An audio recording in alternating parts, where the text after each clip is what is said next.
தமிழ்நாட்டுல எல்லாமே சேஞ்ச் ஆயிடுச்சு. உங்க நகையையும் சேஞ்ச் பண்ணுங்க. உங்க பழைய நகைக்கு கிராமுக்கு 150 ரூபாய் கூடுதலா வாங்கி புது நகை எடுத்துக்கோங்க. அதே கம்மி சேதாரம் தான் உங்க லலிதால மட்டும்தான்.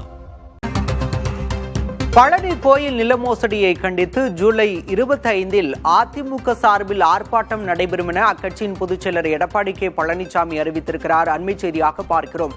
பழனி நிலம் 100 கோடி ரூபாய் நிலம் தனியாருக்கு பட்டா மாற்றப்பட்டதாக பிரச்சனை எழுந்த நிலையில் இந்த விவகாரம் தற்போது சிபிசிஐடிக்கு மாற்றப்பட்டிருக்கிறது. வழக்கை சிபிஐ விசாரிக்க கோரி வலியுறுத்தியும் மோசடி செய்தவர்கள் மீது கடும் நடவடிக்கை எடுக்க வலியுறுத்தியும் அதிமுக சார்பில் தற்போது கண்டன ஆர்ப்பாட்டம் அறிவிக்கப்பட்டிருக்கிறது. திண்டுக்கல் மேற்கு மாவட்ட சார்பில் இந்த போராட்டம் நடைபெறும் என்றும் அறிவிக்கப்பட்டிருக்கிறது. பழனியில் வரும் ஜூலை 25 அதிமுக சார்பில் ஆர்ப்பாட்டம் நடைபெறும் என அதிமுக பொதுச்செயலர் எடப்பாடி பழனிசாமி அறிவித்திருக்கிறார்.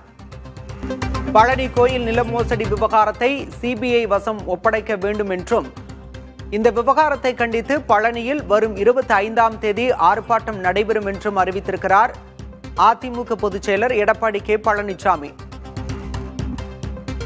பழனி கோயிலுக்கு சொந்தமான 100 கோடி ரூபாய் நிலம் தனியாருக்கு பட்டா மாற்றப்பட்டதாக புகார் எழுந்த நிலையில் இந்த விவகாரம் சர்ச்சையானது. இது தொடர்பாக சிபிசிஐடி போலீசார் விசாரணை நடத்தி வரும் நிலையில் வழக்கை நடுநிலையுடன் நடத்த வேண்டும் என்பதால் சிபிஐ வசம் ஒப்படைக்க வேண்டும் என அதிமுக பொதுச்செயலர் எடப்பாடி பழனிசாமி வலியுறுத்தியிருக்கிறார்.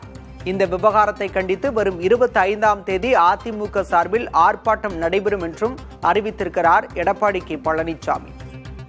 தமிழ்நாட்டுல எல்லாமே சேஞ்ச் ஆயிடுச்சு. உங்க நகையையும் சேஞ்ச் பண்ணுங்க. உங்க பழைய நகைக்கு கிராமுக்கு 150 ரூபாய் கூடுதலா வாங்கி புது நகை எடுத்துக்கோங்க. அதே கம்மி சேதாரம் தான் உங்க லலிதால மட்டும்தான்.